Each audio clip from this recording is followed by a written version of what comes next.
Hello students, હવે NEET માટે આપણે શોર્ટ રિવિઝનની અંદર આજે ઘન પદાર્થના યાંત્રિક ગુણધર્મો 11મા ધોરણનું 9મું ચેપ્ટર છે, ઘન પદાર્થના યાંત્રિક ગુણધર્મો. આના વિશે આપણે થોડીક ચર્ચા કરીશું, જરૂરી સૂત્રોની માહિતી આપીશ, સાથે અમુક એવા જરૂરી દાખલા મને લાગશે એ હું લેતો જઈશ. બહુ ટૂંકું ચેપ્ટર છે અને એકાદો પ્રશ્ન પૂછાવાની સંભાવના નીટ અને JEE બંનેમાં છે.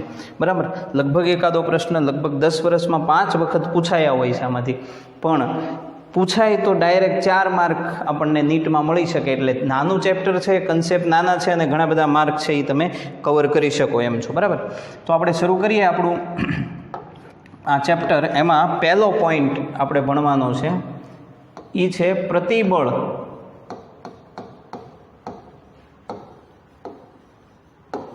અને વિકૃતિ. પ્રતિબળ અને વિકૃતિ.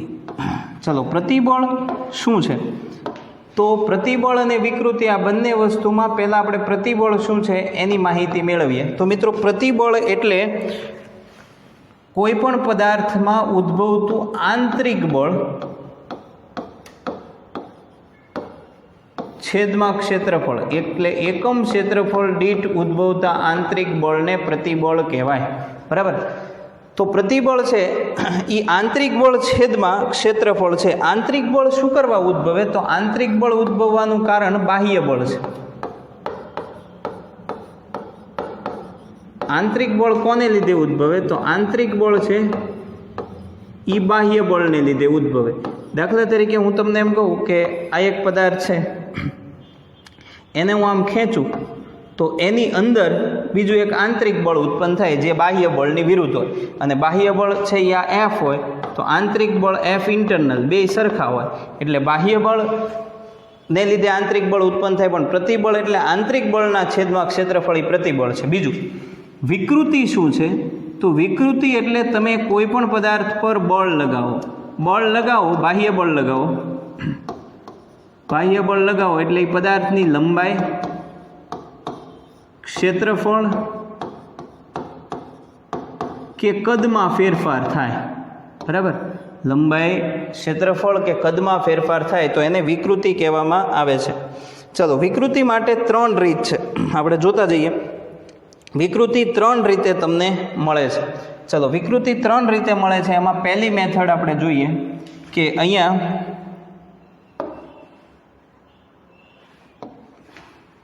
આ એક સપાટી છે.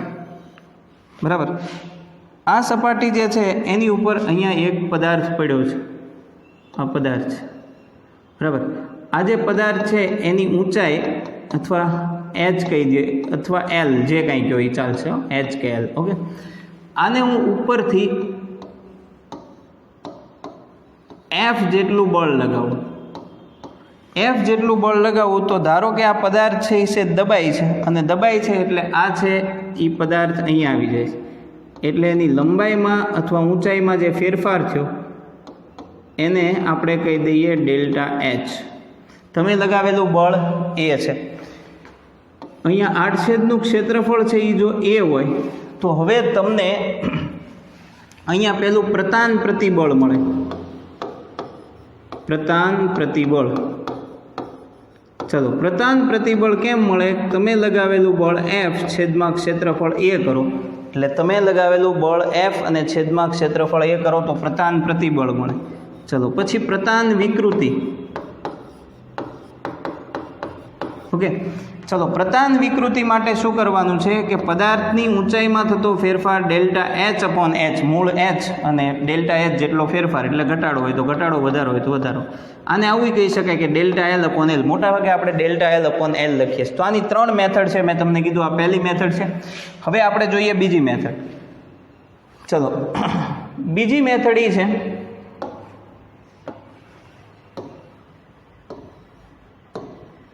ચલો, બીજી મેથડ માટે આપણે અહીંયા વિચારીએ કે મારી પાસે આ એક સપાટી છે. આ સપાટી ઉપર હું એક પદાર્થ મૂકું છું, આમ એક સપાટી મૂકું છું. આને અહીંયાથી બંધિત કરું છું, બાંધી દઉં છું. એટલે પદાર્થ ઉપર ગમે એટલું બળ લગાવું આ ખસી ન શકે. ઓકે, ચલો, આને મેં બંધિત કરેલું છે. આને બંધિત કર્યા પછી આની ઉપર હું ફોર્સ એપ્લાય કરું છું.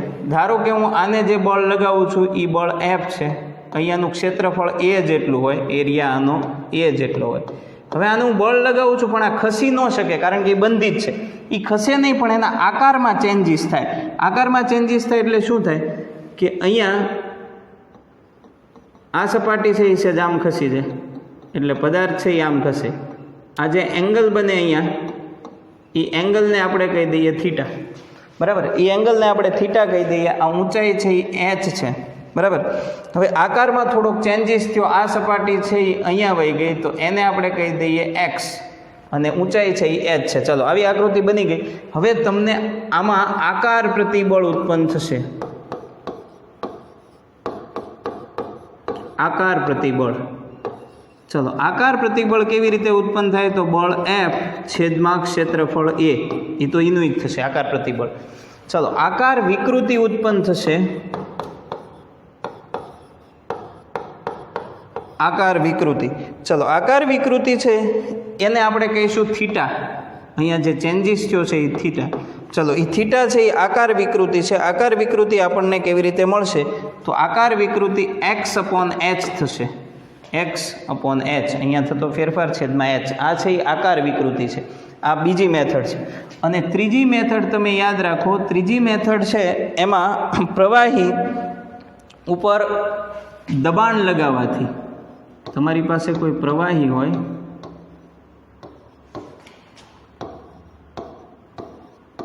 એ પ્રવાહી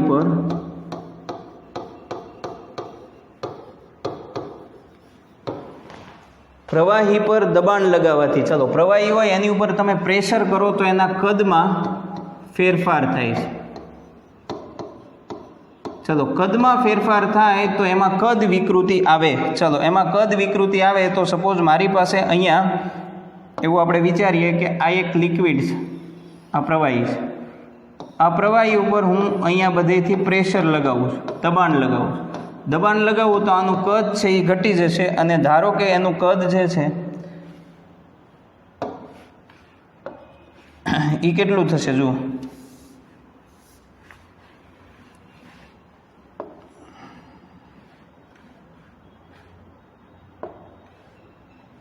ચાલો, આનું કદ છે એ અહીંયા ધારો કે ઘટી જાય છે અને આમ થઈ જાય છે, આટલું કદ થઈ ગયું.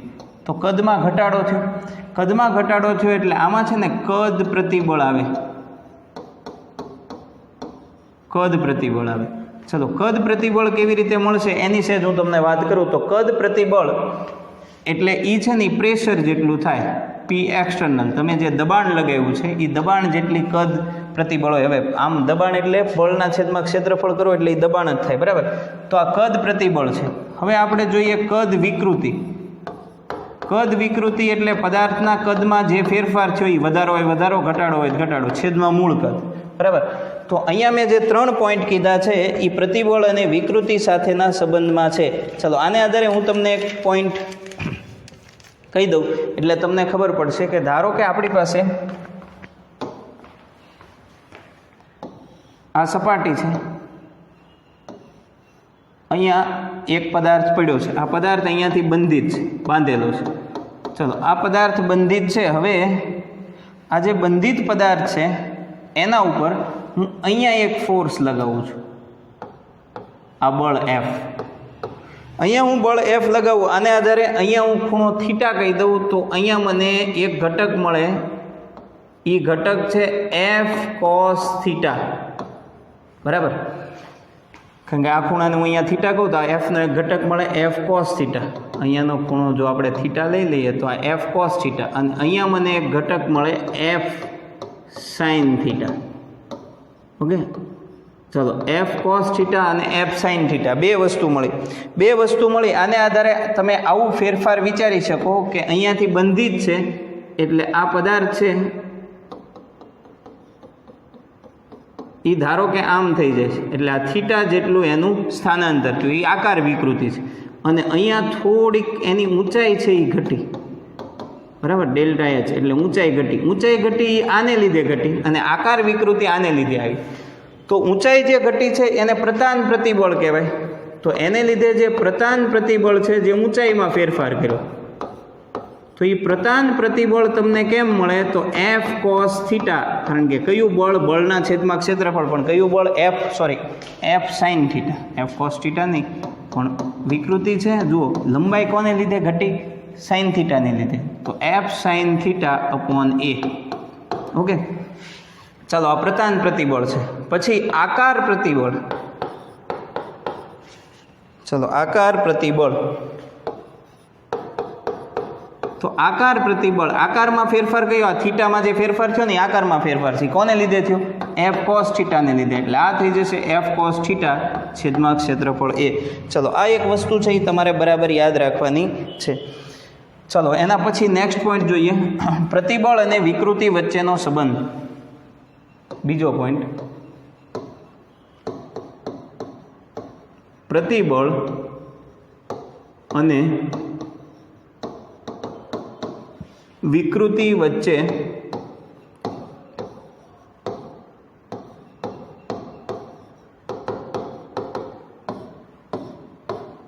ચલો પ્રતિબળ અને વિકૃતિ વચ્ચે સંબંધ. ચલો પ્રતિબળ અને વિકૃતિ વચ્ચે સંબંધ જોવો હોય તો તમારે પહેલાં એક ગ્રાફ છે એ સમજવો પડે.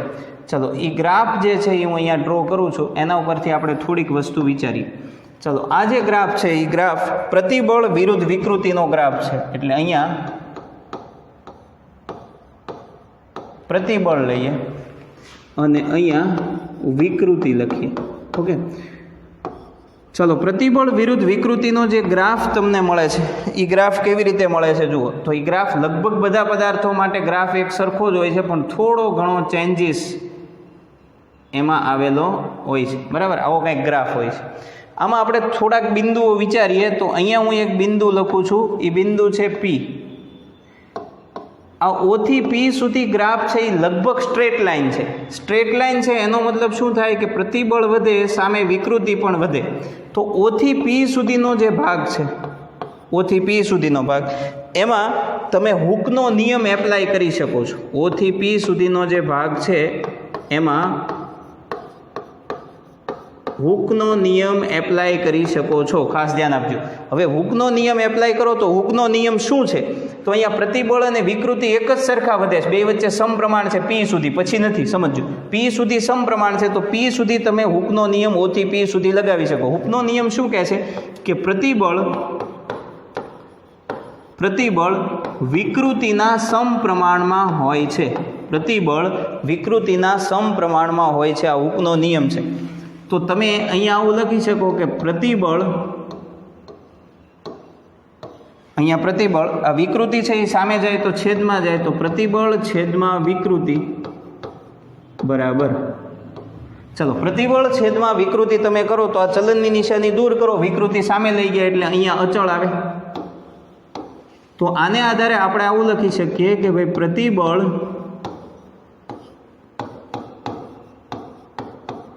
છેદમાં વિકૃતિ બરાબર અચળ. અચળ જે છે એને આપણે કે વડે દર્શાવશું, જેને સ્થિતિસ્થાપકતા અંક કહેવામાં આવે છે. કે જે છે એ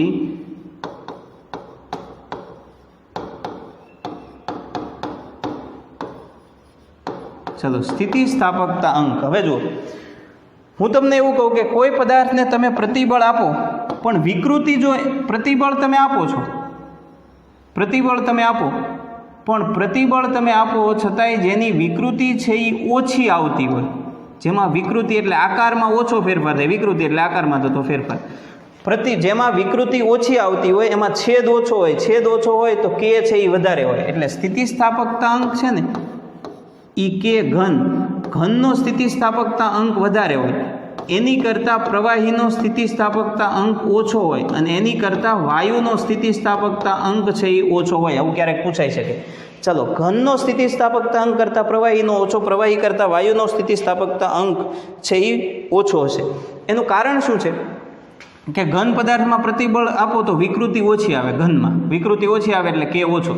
પ્રતિબળ પ્રવાહીમાં આપો તો પ્રવાહીમાં વિકૃતિ વધારે આવે એટલે સ્થિતિસ્થાપકતા અંક ઓછો, અને કે વાયુમાં સૌથી વધારે વિકૃતિ આવે ઓછા પ્રતિબળે એટલે તમે આમાં જોઈ શકો છો ભાઈ કે ઘનને તમે બહુ બળ લગાવો ને, પ્રતિબળ બહુ વધારે લગાવો ત્યારે આકારમાં થોડોક જ ફેરફાર થાય, એટલે વિકૃતિ ઓછી એટલે કે વધારે. તો ઘનનો સ્થિતિસ્થાપકતાંક સૌથી વધારે, પ્રવાહીનો એનાથી ઓછો, વાયુનો એનાથી ઓછો. ઓકે, હવે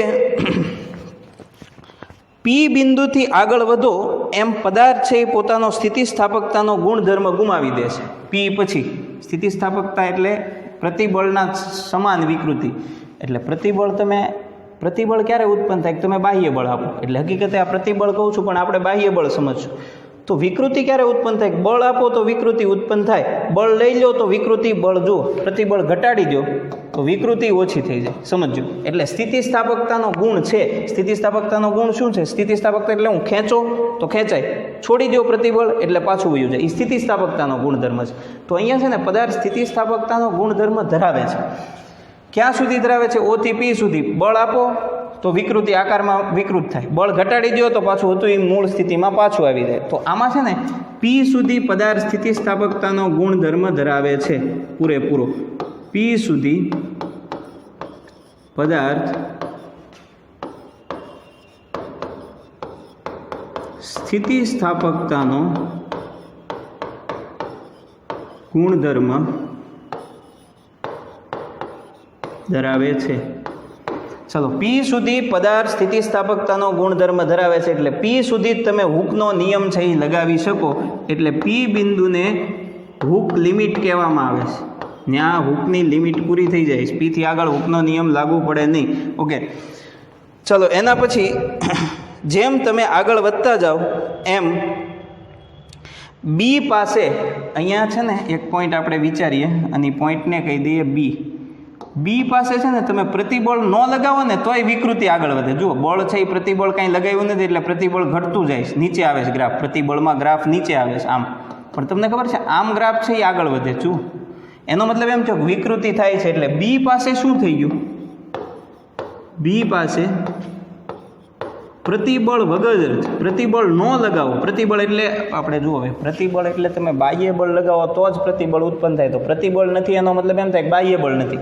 તો પ્રતિબળ વગર જ વિકૃતિ આવે છે. અને પ્રતિબળ વગર જ વિકૃતિ આવે તો એ વખતે એ સમયે પ્રતિબળ વગર વિકૃતિ આવે છે તો એ સમયે જે બળ છે, જે પોઈન્ટ છે, એ પોઈન્ટને બ્રેકિંગ પોઈન્ટ કહેવાય.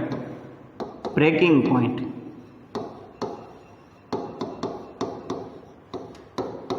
બરાબર. તો આ ગ્રાફમાં આમાંથી કોઈ એમસીક્યુ છે એ ક્યારેક પૂછાઈ શકે તો હૂકના નિયમ વિશે આપણે અહીંયા ચર્ચા કરી.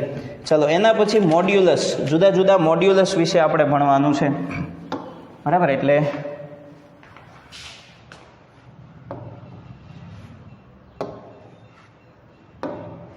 ચલો હવે જોઈએ મોડ્યુલસના પ્રકારો. ત્રીજો પોઈન્ટ છે.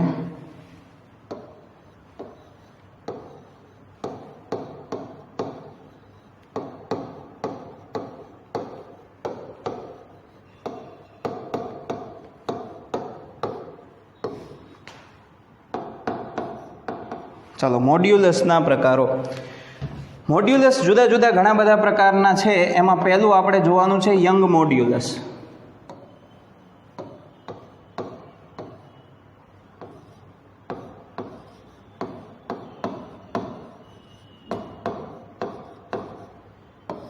ચલો, યંગ મોડ્યુલસ. યંગ મોડ્યુલસ છે એને વાય વડે દર્શાવવામાં આવે છે. યંગ મોડ્યુલસ છે એને વાય વડે દર્શાવવામાં આવે છે. યંગ મોડ્યુલસ મોટા ભાગે ઘન પદાર્થોમાં મેળવવામાં આવે છે. આ યાદ રાખજો, યંગ મોડ્યુલસ ઘન પદાર્થોમાં મેળવવામાં આવે છે. ચલો, યંગ મોડ્યુલસ કેવી રીતે મળે? તો પ્રતિબળ છેદમાં પ્રતાન પ્રતિબળ.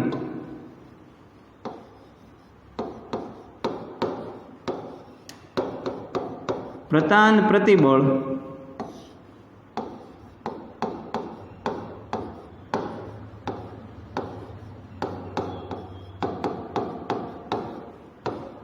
ચલો, પ્રતાન પ્રતિબળ છેદમાં પ્રતાન વિકૃતિ કરો તો તમને યંગ મોડ્યુલસ મળે છે. પ્રતાન પ્રતિબળ એટલે તમને ખબર છે કે F/A આપણે ભણી ગયા. પ્રતાન વિકૃતિ એટલે લંબાઈમાં થતો ફેરફાર છેદમાં મૂળ લંબાઈ. તો આવી રીતે તમને યંગ મોડ્યુલસ મળે. ચલો એના પછી આપણે જોવાનું છે બલ્ક મોડ્યુલસ. બીજો આમાં મેળવેલો હોય છે બલ્ક મોડ્યુલસ.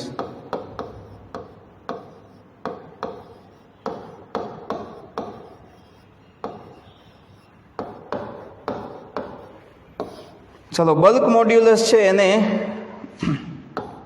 બીટા કહીશું. ચલો બલ્ક મોડ્યુલસ ક્યારે મેળવવામાં આવે છે? તો મોટા ભાગે પ્રવાહી માટે બલ્ક મોડ્યુલસ મેળવવામાં આવે છે. પ્રવાહી પદાર્થ માટે બલ્ક મોડ્યુલસ મેળવવામાં આવે છે. ચલો પ્રવાહી પદાર્થ માટે જ્યારે તમે બલ્ક મોડ્યુલસ મેળવો તો બલ્ક મોડ્યુલસનું સૂત્ર છે, પહેલાં એમાં માઇનસ આવશે. માઇનસ કદ પ્રતિબળ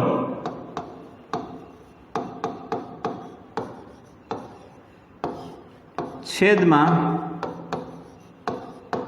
કદ વિકૃતિ. ચલો કદ પ્રતિબળ એટલે આપણે ભણી ગયા છીએ કે પી એક્સટર્નલ.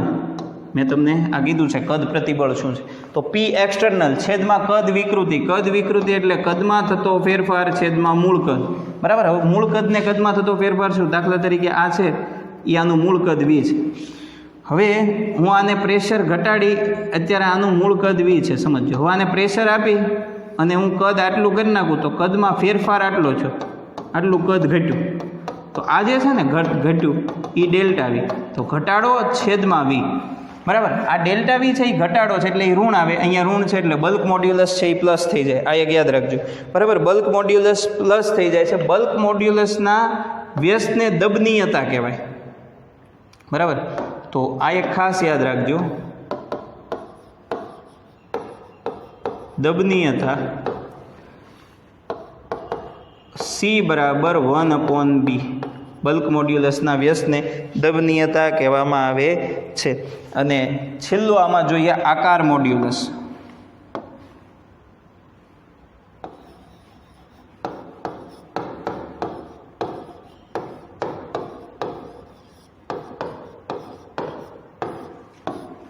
ચાલો આકાર મોડ્યુલસ સમજો.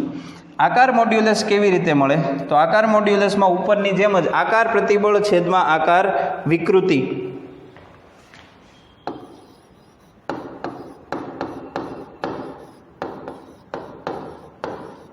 આકાર પ્રતિબળ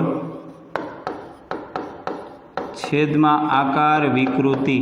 ચલો આકાર પ્રતિબળ એટલે તમને ખબર છે કે આકાર પ્રતિબળ કેમ મળે? તો એમાં સૂત્ર તો F/A જ આવે છે.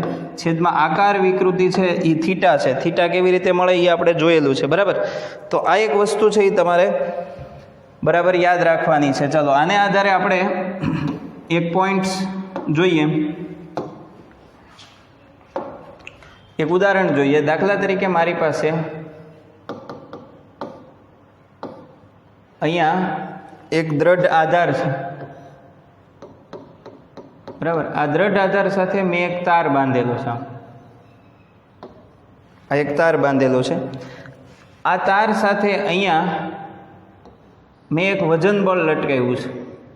ચલો અહીંયા જે વજન લટકાવ્યું છે એ વજન M છે, એટલે એનું વજન બળ છે ને mg એ નીચે હશે. વજન બળ mg નીચે હોય તો ધારો કે આની મૂળ લંબાઈ છે તારની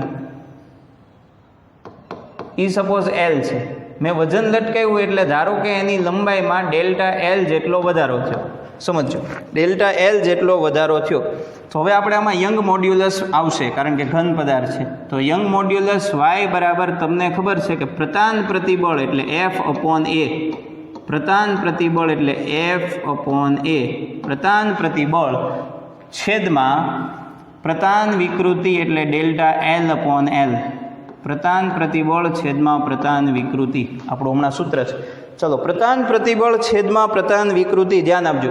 તો અહીંયા બળ કોણ છે? આના ઉપર કયું બળ કામ કરે છે? mg કામ કરે છે. તો અહીંયા આપણે લખી શકીએ mg અપોન આવડા L, પછી આ ડેલ્ટા L લંબાઈમાં થતો ફેરફાર, છેદનો છેદ L છે એ મૂળ લંબાઈ છે એ અંશમાં છે. તો આવી રીતે તમે આ મેળવી શકો યંગ મોડ્યુલસ. ચાલો યંગ મોડ્યુલસ આપ્યો હોય ને તમને એમ કે આ તારની લંબાઈમાં કેટલો ફેરફાર થાય, તો ડેલ્ટા Lને સૂત્રનો કરતા બનાવી દો. તો ડેલ્ટા L બરાબર mg L upon A × y. Okay. આ ડેલ્ટા એલ તમને મળી જાય છે મિત્રો. તો આ તમને ડેલ્ટા એલ છે એ મળી ગયું. આવી રીતે તમે યંગ મોડ્યુલસનો ઉપયોગ છે એ કરી શકો છો. ચાલો એના પછી એક દાખલો જૂનો પૂછાયેલો છે. હવે એ દાખલાની રકમ હું બોલું છું, છે તમે નોટ કરવી હોય તો કરી લેજો, બરાબર? કારણ કે અહીંયા લખેલી તો આપણી પાસે PDF નથી. હું બોલું છું, જુઓ. સમાન દ્રવ્યમાનમાંથી બનેલા બે તાર A અને B તેમની લંબાઈનો ગુણોત્તર 1:2 છે. સમાન લંબાઈમાંથી બનેલા બે તાર A અને B એની લંબાઈનો ગુણોત્તર 1:2 છે, બરાબર? અને વ્યાસનો ગુણોત્તર 2:1 છે. બંને એક સરખા બળથી ખેંચતા લંબાઈમાં થતા ફેરફારનો ગુણોત્તર કેટલો હશે? બંનેને સમાનથી ખેંચવાનું છે. ચાલો આપણે જોતા જઈએ શું કીધું છે. સૌથી પહેલાં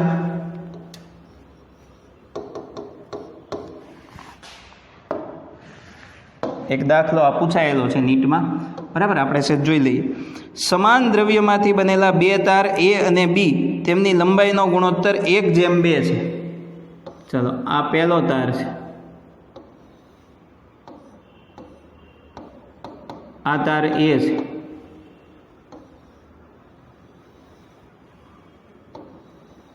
આ બીજો તાર છે B, બરાબર? આપણે વિચારી લઈએ કે આની લંબાઈ છે L1 અને આની લંબાઈ છે L2. બે લંબાઈ છે. બંને લંબાઈનો ગુણોત્તર 1:2 છે. તો આની લંબાઈ પહેલાંની L1 અને બીજાની લંબાઈ L2 એનો ગુણોત્તર 1:2 એટલે 1/2 છે. બીજું, આનો વ્યાસ D1 કહી દો અને આનો વ્યાસ કહી દો D2. આનો રેડિયસ R1 કહી દો, આની રેડિયસ કહી દો R2. તો D1/D2 R1/R2 એ વ્યાસનો જે ગુણોત્તર થાય ને એ ત્રિજ્યાનો થાય. એ 2:1 છે એટલે 2/1 છે. સમજો, એ 2/1 છે. તો બંને એક સરખા બળથી ખેંચવામાં આવે. ચાલો બંને ઉપર એક જ સરખું ફોર્સ. આની ઉપર હું બળ F લગાવું તો આની ઉપર એ બળ હું F જ લગાવું. તો લંબાઈમાં થતા ફેરફારનો ગુણોત્તર, ચાલો પહેલાંની લંબાઈમાં થતો ફેરફાર ડેલ્ટા L1 અને બીજાની લંબાઈમાં થતો ફેરફાર ડેલ્ટા L2. ચાલો મારે ફાઇન્ડ કરવાનું છે ડેલ્ટા L1/ડેલ્ટા L2. આ કિંમત છે એ મિત્રો આપણે મેળવવાની છે. ઓકે, ચલો આ મેળવવી છે. આપણે વાત કરીએ, બે એક જ દ્રવ્યમાંથી બનેલા છે. ભાઈ બે એક જ દ્રવ્યમાંથી જો બનેલા હોય તો બેનો યંગ મોડ્યુલસ છે એ સરખો હોય. પહેલી વસ્તુ તો બે એક જ દ્રવ્યમાંથી છે એટલે બંનેનો યંગ મોડ્યુલસ છે એ સરખો હશે. બંનેનો યંગ મોડ્યુલસ સરખો હોય એટલે તમને ખબર પડે કે પહેલાંનો યંગ મોડ્યુલસ Y1 અને બીજાનો યંગ મોડ્યુલસ Y2 બે સરખા છે. આ સૂત્ર ઉપરથી આપણે અહીંયા લખીએ કે F/A, બરાબર? પછી આ ડેલ્ટા L/L બરાબર F/L A ડેલ્ટા L. આ સૂત્ર અહીંયાથી લીધું છે, બરાબર? આ પહેલાં માટે છે ને બે ઉપર બળ સરખું છે એટલે બળમાં 1 નહીં આવે. અહીંયા બધે 1 કરીએ, અહીંયા બધે 2 2 2. ઓકે, ચલો બેમાંથી ફોર્સ છે એ કેન્સલ થયું. હવે આ વધ્યું L1/A1. A1 એટલે છે ને જે આડછેદ ઉપર બળ લાગે છે એનું ક્ષેત્રફળ. બળ છે ને આપણે અહીંયા લગાવીએ એટલે આનું ક્ષેત્રફળ, આ વર્તુળ હોય એટલે એનું ક્ષેત્રફળ થાય πr². આમાંય બળ અહીંયા લાગે એટલે એમાંય πr² આવે, પણ અહીંયા આવશે πr1². આ ડેલ્ટા L1 બરાબર L2 πr2² ડેલ્ટા L2. ચલો બેમાંથી પાઈ છે એ કેન્સલ થયું. હવે તમારે મેળવવાનું છે શું? Delta L1. તો આ ડેલ્ટા L1 ને સામે જવા દઉં તો ડેલ્ટા L1/ડેલ્ટા L2. ડેલ્ટા L1 સામે ગયું, ડેલ્ટા L1/ડેલ્ટા L2 બરાબર આ L1 L2 R2²/R1², બરાબર? તો L1/L2 તમારી પાસે છે 1/2 એટલે 1/2. R2/R1 એટલે R1/R2 છે, આમાં R2/R1 છે. આનું ઊંધું કરો એટલે એ થઈ જાય 1/2 અને એનો સ્ક્વેર છે એટલે સ્ક્વેર. આનો જવાબ આવશે 1/8.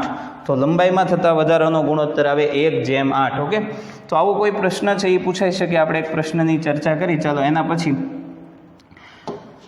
આગળ વધીએ તો હવે આપણે જોવાનું છે ધાતુનો તાર અને સળિયો સ્પ્રિંગ તરીકે લઈ શકાય. ચલો, ધાતુનો તાર અને સળિયાને તમે સ્પ્રિંગ તરીકે લઈ શકો. ધાતુનો તાર કે સળિયાને સ્પ્રિંગ તરીકે લેવાની છે. કેટલામો પોઈન્ટ થશે? હવે એ આપણો ચોથો પોઈન્ટ છે. ઓકે, ચલો, ધાતુનો તાર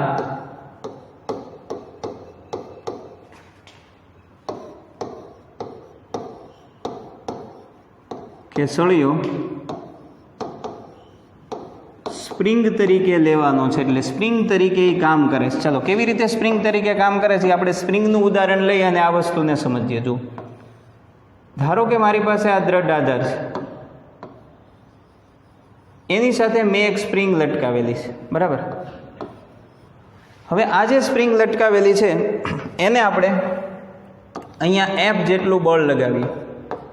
એફ જેટલું બળ લગાવીએ તો ધારો કે સ્પ્રિંગની લંબાઈમાં એક્સ જેટલો વધારો થાય. હવે આપણે એફ જેટલું બળ લગાવીએ એટલે સ્પ્રિંગમાં પુનઃસ્થાપક બળ એફ ઉત્પન્ન થાય, જે વિરુદ્ધ દિશામાં એફ. આ પુનઃસ્થાપક બળ એફ એ કે એક્સ જેટલું હોય, ઋણ આપણે લઈએ પણ અહીંયા આપણે લખીએ કે એક્સ જેટલું. એનો મતલબ એમ થયો કે એફ ઇઝ પ્રપોઝનલ એક્સ. આવું સ્પ્રિંગમાં હોય. ચલો, આવું સ્પ્રિંગમાં હોય. આની આ વસ્તુ છે એ સળિયામાં થઈ શકે છે. ચાલો આપણે જોઈએ સળિયામાં કેવી રીતે થાય છે. તો મારી પાસે આ દ્રઢ આધાર છે, એની સાથે આપણે એક સળિયો બાંધી દઈએ, બરાબર. ચાલો, આ સળિયો બાંધી દીધો. આ સળિયાની લંબાઈ છે એ સપોઝ એલ જેટલી છે. હવે આની ઉપર હું એફ જેટલું બળ લગાવું. એફ જેટલું બળ લગાવું એટલે સળિયાની લંબાઈમાં ડેલ્ટા એલ જેટલો ફેરફાર થાય. ચાલો, ડેલ્ટા એલ જેટલો ફેરફાર થાય તો સળિયાનો યંગ મોડ્યુલસ વાય બરાબર તમે લગાવેલું બળ એફ છેદમાં સળિયાના આડછેદનું ક્ષેત્રફળ એ છેદમાં લંબાઈમાં થતો ફેરફાર ડેલ્ટા એલ છેદમાં મૂળ લંબાઈ એલ.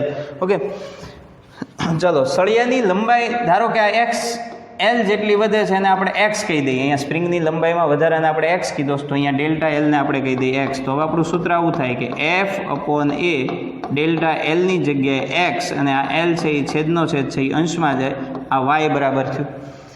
તો હવે તમે એફને સૂત્રનો કરતા બનાવો. આવું સૂત્ર થયું કે y a upon l into x. Okay, આને આપણે અચળાંક જે કે છે એ કે કહી દઈએ કે.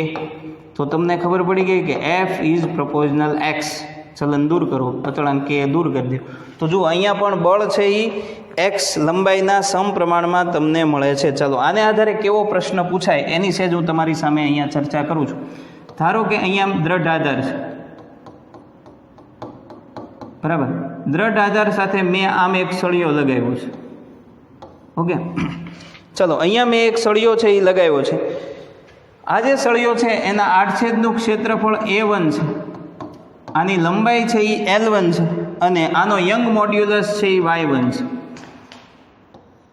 અહીંયા હું બીજો એક સળિયો આની સાથે જોઈન કરી દઉં છું, બરાબર. બીજો જે સળિયો મેં જોડ્યો છે એ સળિયાના આડછેદનું ક્ષેત્રફળ A2, લંબાઈ L2, young modulus Y2. Okay, ચલો, આવું આપણે લખેલું છે. હવે અહીંયાથી હું આને ફોર્સ લગાવું છું એફ જેટલું બળ લગાવું છું. તો હવે શું થાય કે એફ જેટલું બળ લગાવું તો મને આ દરેક માટે કે મળી જાય. સમજજો. તો આનું કે હવે આમાં છે ને તમારે ડાયરેક્ટ કે ઉપરથી તમે ફોર્સ ફાઇન્ડ કરી શકો, બરાબર. તો જુઓ આપણે જોઈએ આમાં કે તમને ખબર છે કે પહેલાંના કેને આપણે કહી શકીએ K1, બરાબર. ચલો, K1 બરાબર. તમને ખબર છે કે કેનું સૂત્ર છે કે આપણે કોને કીધો છે YA, એટલે અહીંયા આપણે કહી શકીએ Y1 A1 L1 અને અહીંયા આપણે કહી શકીએ K2 બરાબર Y2 A2 અપોન L2. ચાલો, આ થઈ ગયું. બેયના કે મળી ગયા. હવે તમને ખબર છે આપણે ભણી ગયા છીએ કે બે સ્પ્રિંગ શ્રેણી જોડાણમાં હોય તો અહીંયા બે તાર છે ને એ શ્રેણી જોડાણમાં છે, બરાબર. તો બે તાર શ્રેણી જોડાણમાં હોય તો તમને ખબર છે કે કે ઇક્વિવેલેન્ટ બળ અચળાંક કે ઇક્વિવેલેન્ટ આ છે ને સ્પ્રિંગ વખતે તમે ભણ્યા હશો, થોડુંક યાદ કરો. જો બે શ્રેણી જોડાણમાં હોય તો તમારું સૂત્ર આવું આવે કે K1 K2 upon K1 plus K2.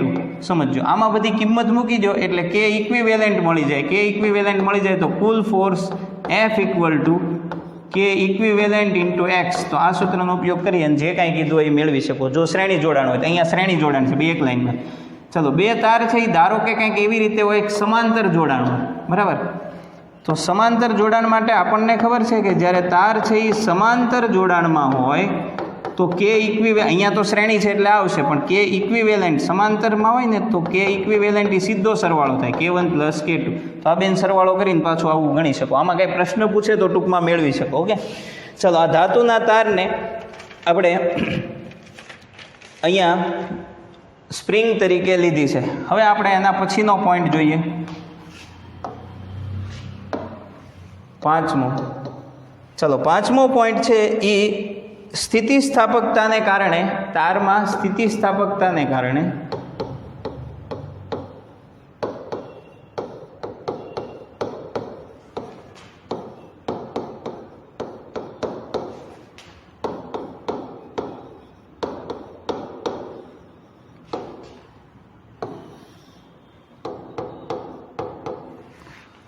ચલો સ્થિતિસ્થાપકતાને કારણે સ્થિતિ ઉર્જા, ધ્યાન આપજો. સ્થિતિસ્થાપકતાને કારણે સ્થિતિ ઉર્જા. તો આને છે ને પહેલાં આપણે સ્પ્રિંગનું એક ઉદાહરણ જોઈ લઈએ, પછી તાર માટે જોઈએ. આપણે આમ હકીકતે તારની જ વાત કરવાની છે, પણ સ્પ્રિંગનું ઉદાહરણ હું તમને એટલે કાયમ આપું છું કે આ સ્પ્રિંગ છે. આ સ્પ્રિંગને હું F જેટલું બળ લગાવું તો સ્પ્રિંગની લંબાઈમાં ધારો કે x જેટલો વધારો થાય તો તમને ખબર છે કે સ્પ્રિંગની સ્થિતિ ઉર્જા U = 1/kx², આવું સૂત્ર થાય. તો તમે જે બળ લગાવ્યું એના દ્વારા જે કાર્ય થયું એ સ્થિતિ ઉર્જા રૂપે સંગ્રહ પામ્યું. એમ તારની અંદર પણ સ્થિતિ ઉર્જા છે એ ઉત્પન્ન થાય. તારને અહીંયા તાર હોય તો તારને તમે F બળ લગાવી અને ખેંચો એટલે તારની લંબાઈમાં ફેરફાર થાય, એટલે તારમાં પણ ઉર્જા ઉત્પન્ન થાય, સ્થિતિ ઉર્જા. જેમ સ્પ્રિંગમાં ઉત્પન્ન થાય એમ તારમાં પણ ઉર્જા ઉત્પન્ન થાય. તો એ સ્થિતિ ઉર્જાને આધારે ઉર્જા ઘનતાનું એક સૂત્ર છે, એ તમારે યાદ રાખવાનું છે. તારમાં ઉત્પન્ન થતી ઉર્જા ઘનતા બરાબર, એ ઉર્જા ઘનતાનું સૂત્ર છે 1/2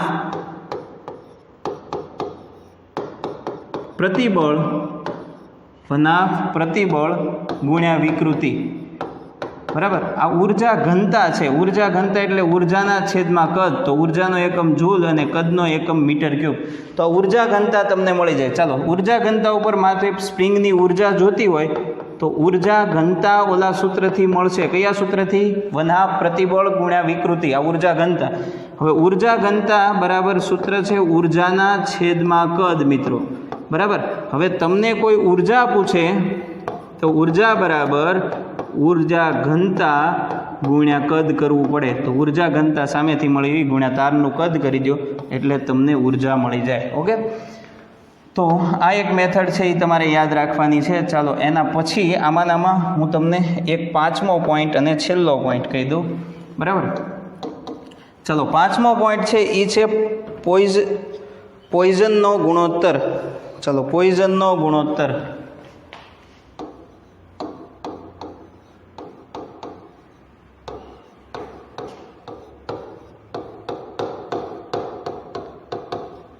પોઈઝનનો ગુણોત્તર. ઓકે મિત્રો, જુઓ પોઈઝનનો ગુણોત્તર છે એ કેવી રીતે મળે. તો મિત્રો પોઈઝનનો ગુણોત્તર સિગ્મા બરાબર એનું સૂત્ર છે -ΔD/D. ΔD એટલે વ્યાસમાં થતો ફેરફાર છેદમાં મૂળ વ્યાસ બરાબર L/ΔL. ચલો આ સૂત્ર છે એ પોઈઝનના ગુણોત્તરનું છે. આનું મૂલ્ય 0.5 કરતાં, આ છે ને વ્યાસમાં થતો ફેરફાર છેદમાં મૂળ વ્યાસ છે, આ યાદ રાખજો. આનું મૂલ્ય 0.5 કરતાં વધુ હોતું નથી. ઓકે, આનું મૂલ્ય 0.5 કરતાં વધુ હોતું નથી અને લગભગ આનું મૂલ્ય 0.2 અને 0.4 ની વચ્ચે હોય છે, બરાબર. તો આ 5 મુદ્દા છે એ તમારે આ ચેપ્ટરમાં યાદ રાખવાના છે. આને આધારે MCQ સોલ્વ કરવાના છે, બરાબર. આપણું જે એસાઇનમેન્ટ છે એના MCQ તમે સોલ્વ કરી શકો છો. પાંચમો જે સ્થિતિસ્થાપકતા સ્થિતિ ઉર્જા છે એને આધારે એક પ્રશ્ન નીટમાં પૂછાયો છે, એની સેજ આપણે અહીંયા વાત કરી લઈએ, બરાબર.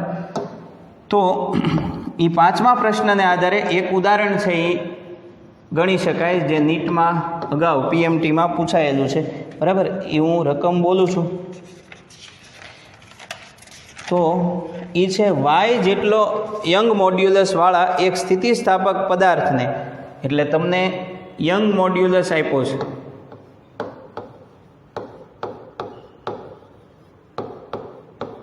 ચાલો યંગ મોડ્યુલસ તમને આપ્યો છે વાય જેટલો યંગ મોડ્યુલસ ધરાવતા એક સ્થિતિસ્થાપક પદાર્થને એસ પ્રતિબળની અસર નીચે ખેંચવામાં આવે છે, એટલે પ્રતિબળ તમને આપી દીધું છે, પ્રતિબળ એસ જેટલું આપ્યું છે. પદાર્થના એકમ કદ દીઠ સંગ્રહિત સ્થિતિસ્થાપક ઉર્જા, એટલે તમને પૂછ્યું છે ઉર્જા ઘનતા. એકમ કદ દીઠ ઉર્જા એટલે ઉર્જા ઘનતા, અને ઉર્જા ઘનતા એટલે સ્થિતિ ઉર્જા યુ અને એની ઘનતા એટલે ρ. તો આ આપણે મેળવવાનું છે. તો બહુ સિમ્પલ પ્રશ્ન આવો પૂછાઈ ગયો. જુઓ, તમને ખબર છે કે હમણાં આપણે વાત કરી કે ઉર્જા ઘનતા યુ ρ બરાબર 1/2 ગુણ્યા પ્રતિબળ ગુણ્યા વિકૃતિ. ઓકે, ચાલો હવે તમારી પાસે અહીંયા 1/2 પ્રતિબળ તમને આપ્યું છે એસ, પ્રતિબળ આપ્યું છે એસ, વિકૃતિ નથી, તો વિકૃતિની થોડીક ગણતરી કરવી પડે. વિકૃતિ, તો વિકૃતિ માટે તમને અહીંયા યંગ મોડ્યુલસ આપ્યો છે, યંગ મોડ્યુલસનો આપણે ઉપયોગ કરીએ ભાઈ. ચલો યંગ મોડ્યુલસનો ઉપયોગ કરો તો તમને ખબર છે કે યંગ મોડ્યુલસ વાય બરાબર પ્રતિબળ છેદમાં વિકૃતિ. ઓકે, પ્રતિબળ છેદમાં વિકૃતિ કરો તો યંગ મોડ્યુલસ મળે. તો વિકૃતિ તમારે જોતી હોય તો વિકૃતિ બરાબર પ્રતિબળ છેદમાં યંગ મોડ્યુલસ વાય. તો વિકૃતિ બરાબર પ્રતિબળ છે એ એસ જેટલું છે અને યંગ મોડ્યુલસ વાય જેટલો છે. આ કિંમત હું અહીંયા મૂકી દઉં તો હવે મને આન્સર મળશે 1/2 એસ ગુણ્યા વિકૃતિ. વિકૃતિની જગ્યાએ આવશે S/Y. તો આ થઈ ગયું S²/2y. આ ઓપ્શનમાં જવાબ હતો. બરાબર. તો મિત્રો આ એક દાખલો આપણે જોયો. તો આટલી થિયરી 5 પોઈન્ટ છે, યાદ રાખી અને એસાઇનમેન્ટ છે એ સોલ્વ કરજો. બરાબર. આ 5 પોઈન્ટ તમને બરાબર આવડી ગયા છે. Thank you.